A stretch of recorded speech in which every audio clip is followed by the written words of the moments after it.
जय श्री कृष्णा, जय श्री राधे। मैं आचार्य अशोक व्यास मेरे YouTube चैनल पर आपका बहुत बहुत स्वागत करता हूं। आशा करता हूं कि आप जहां भी हैं आनंद में हैं, खुशी में हैं। सज्जनों, आज एक ऐसे विषय पर हम चर्चा करने वाले हैं जो हमारे जीवन में बहुत प्रकार के संकट पैदा करता है। कितनी प्रकार की परेशानियां हमारे जीवन में आती है, उस योग के कारण आती है। और ध्यान देना, ये योग कुंडली के अंदर भी होता है और ये योग हम अपने कर्मों से भी निर्मित करते हैं। कर्मों से किस प्रकार निर्मित करते हैं? आज की जो संतान है, माता पिता की सेवा नहीं करनी, उन्हें तकलीफ देनी, उन्हें कष्ट देना। इस प्रकार जब वो स्वधाम चले जाते हैं, उसके बाद में उनकी आत्मा को जो हमने कष्ट दिया है, वो कष्ट हमें पितृदोष के रूप में प्राप्त होता है। आप कहीं भी जाएंगे, आचार्य को दिखाएंगे, किसी ज्योतिष को कुंडली दिखाएंगे, आपसे बोलेंगे आपके घर में, आपकी कुंडली में पितृदोष है। इसी दोष के बारे में आज हम चर्चा करने जा रहे हैं। ये दोष क्या है, ये दोष क्यों लगता है? कुंडली में अनेक प्रकार के सुख योग, राजयोग अनेक प्रकार के हैं, लेकिन इनमें एक दोष भी होता है। उन दोषों में ये पितृदोष जो होता है मुख्य कारण होता है, जो हमारी परेशानियां, हमारे जीवन में अनेक प्रकार के संकट पैदा करता है।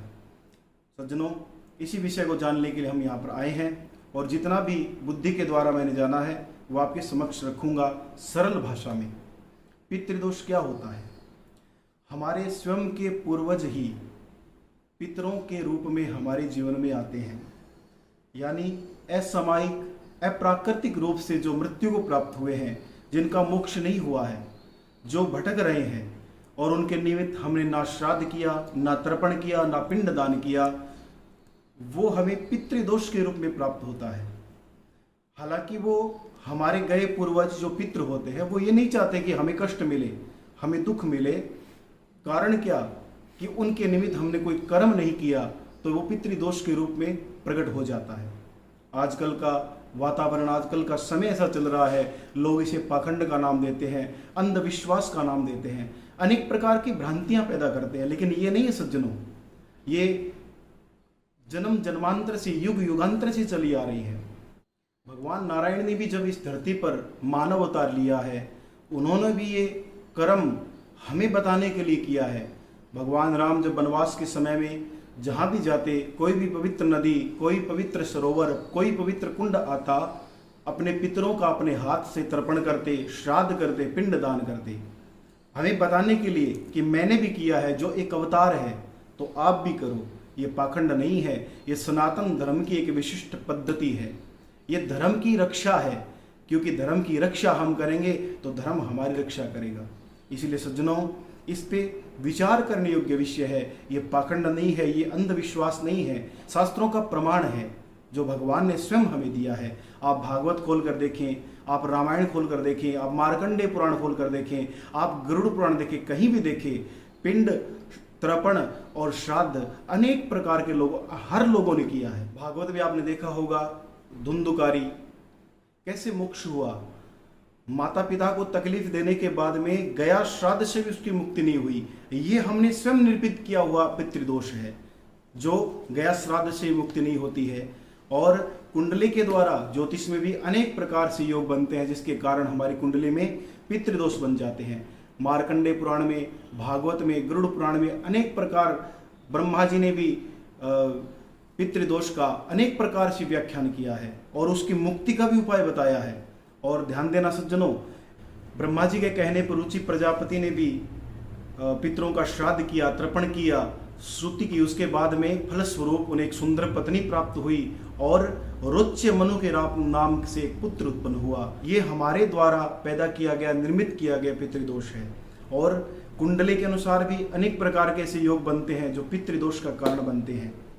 और ध्यान देना, ज्योतिष शास्त्र के अनुसार हमारी कुंडली में दूसरे, चौथे, पांचवें, सातवें, नौवें और 10वें भाव में सूर्य के साथ राहु हो या सूर्य के साथ शनि होता है तो पितृदोष का कारण बनता है।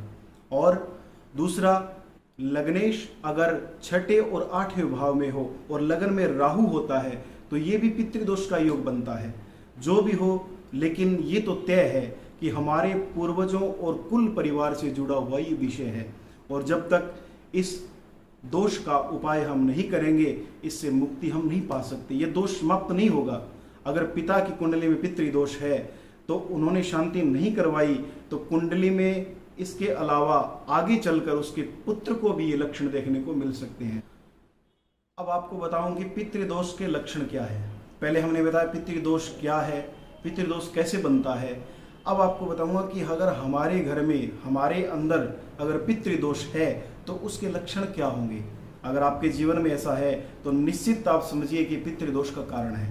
पहला, आप जब रात्रि में घर आते हैं, भोजन करके आराम से सोते हैं और जब सुबह उठते हैं, अगर आपके घर में उठते ही कोई न कोई प्रकार का कलह, विवाद, क्लेश अगर होता है, घर में अगर आपस में झगड़ा होता है, तो समझिए पितृदोष का कारण बनता है। दूसरा, घर में कोई प्रकार की कमी नहीं है, सब संपन्न है, लेकिन संतान का विवाह नहीं होता है। जब भी विवाह की बात करो कुछ ना कुछ कारण से बिगड़ जाता है। कारण हमारे घर में कोई भी मांगलिक कार्य संपन्न नहीं हो पाता, ये भी पितृदोष का कारण है। अक्सर घर की दीवारों में असामयिक और बिना काम के दरारें पैदा होती है, तो समझ लीजिए ये पितृदोष का कारण है। और विवाह हो भी जाए उसके बाद में संतानोत्पत्ति में दिक्कत आती है, ये भी पितृदोष का कारण होता है। बार बार चोट लगना, दुर्घटना होना, एक्सीडेंट हो जाना, ये भी पितृदोष का कारण बनता है। और जिस घर में असामयिक हर प्रकार से कोई न कोई दुर्घटना होती रहती है, समझिए पितृदोष का कारण होता है। घर में बीमारियों पे सबसे ज़्यादा पैसा लगना, ये भी पितृदोष का कारण होता है। और जिस व्यक्ति की कुंडली में पितृदोष होता है, मानसिक परेशानियों से वो हमेशा ग्रसित रहेगा। स्वयं किसी भी प्रकार का फैसला वो नहीं ले पाता है, इसके लिए वो हर समय दूसरे पर डिपेंड रहता है। दूसरी बात, उसकी बुद्धि काम नहीं करती है, कॉन्फिडेंस लेवल एकदम जीरो हो जाता है ऐसे आदमी का, ये भी पितृदोष का कारण होता है। परीक्षा बच्चे देते हैं, पढ़ाई करते हैं, लेकिन 1 नंबर से रहना, 2 नंबर से रह जाना, ये पितृदोष का कारण बनता है। परीक्षा में अगर सफल हो गए, उसके बाद में इंटरव्यू होता है, उसमें भी रह जाते हैं, ये पितृ यानी एकदम किनारे पर आकर अर्थव्यवस्था गड़बड़ा जाना, ये पितृदोष का कारण होता है। हर प्रकार की व्याधि इस पितृदोष के कारण आती है। अगर ये लक्षण आपके घर में है, आप में दिख रहे हैं, तो आप भी पितृदोष से ग्रसित हैं। और मेरा आपको यही कहना है कि जल्दी से जल्दी आप इसका उपाय कराएं। तो मैंने आपको पितृदोष क्या होता है, पितृदोष क्यों होता है और पितृदोष के लक्षण क्या है, ये सभी आपको संक्षिप्त रूप में बताए हैं। ज्योतिष शास्त्र में किसी प्रकार की समस्या है तो उसका समाधान भी दिया गया है। और सज्जनों, वैसे तो बहुत बड़े समाधान है, बहुत समाधान है, लेकिन आज का जीवन व्यस्त है। मेरे को पता है कि बिजी लाइफ के कारण हम कोई भी उपाय नहीं कर पाते, तो मैं अपने बुद्धि के द्वारा मैंने जो शास्त्रों से सीखा है, ऐसे छोटे और प्रभावी उपाय मैं आपको बताऊंगा। आप नोट करिएगा, अगर ये आप करते रहेंगे तो निश्चित कुछ ही महीनों में आपको पितृदोष से निजात मिलेगी। अमावस्या जब भी आए, आप अपने पूर्वजों के नाम से दवा, वस्त्र और खाना यानी अन्न आप दान प्रदान करें। दवा का मतलब ये है, किसी हॉस्पिटल में जाएं, किसी को बता दें, कोई गरीब आए उसके पास दवाई के पैसे नहीं हैं, तो आप उसको दवाई दिलाएं। ये पितृदोष निवारण का सबसे बड़ा कार्य होगा। अगर कोई भूखा है तो उसे भोजन करवाएं, उसने किसी ने वस्त्र नहीं पहने तो उनको वस्त्र प्रदान करें। आपके पूर्वज इससे संतुष्ट होंगे और आपको आशीर्वाद प्रदान करेंगे।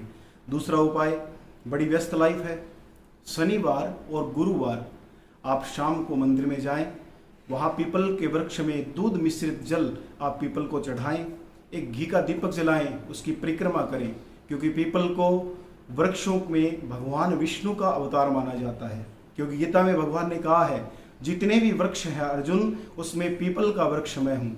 तो आप पीपल की परिक्रमा करें और हाथ जोड़कर भगवान नारायण से प्रार्थना करें कि मेरे पूर्वज तृप्त हों, संतुष्ट हो, इसलिए मैं आपकी ये पूजा कर रहा हूँ। और ध्यान देना सज्जनों, साल में एक बार श्राद्ध पक्ष आता है। पूर्णिमा से अमावस्या तक ये 16 दिनों का पितृपक्ष होता है। आप पितृपक्ष में अपने पूर्वजों की जो मरण तिथि है, जो स्वधाम पधारे हैं जिस तिथि को, उस तिथि को आप घर में तर्पण कराएं, हवन कराएं, ब्राह्मण भोजन करवाएं। और अगर आपको तिथि ज्ञात नहीं है, पता नहीं है कि हमारे पूर्वज किस तिथि को कहाँ गए हैं, तो आप अमावस्या को उनके निमित्त ये कर्म कर सकते हैं। तर्पण करवाएं, हवन करवाएं और ब्राह्मण भोजन करवाएं। और सज्जनों, जो भी आदरणीय व्यक्ति हो उसको प्रणाम करना, इससे भी पितृदोष शांत होता है। और आखिरी उपाय यह है कि अपने कुल देवता, अपने इष्ट देवता का स्मरण करें और रोज उनसे प्रार्थना करें कि हमारे पूर्वज सदगति को प्राप्त हो, हमें आशीर्वाद प्रदान करें। भावना सही रखें, साफ रखें और गौशाला में गौ सेवा करें। आपके पूर्वज निश्चित ही प्रसन्नता को प्राप्त होंगे, आपको सफल आशीर्वाद प्रदान करेंगे। जो भी मैंने आपको बताया, छोटे रूप में, सरल रूप में बताया, आप इसको जरूर करिएगा और वीडियो पूरा देखिएगा। और ऐसे ही बढ़िया बढ़िया अच्छे अच्छे धर्म से जुड़े हुए, शास्त्रों से जुड़े हुए, हमारे जीवन से जुड़े हुए वीडियो देखने के लिए मुझे फॉलो करें, चैनल को सब्सक्राइब करें, ज़्यादा से ज़्यादा शेयर करें। जय श्री कृष्णा, जय श्री राधे।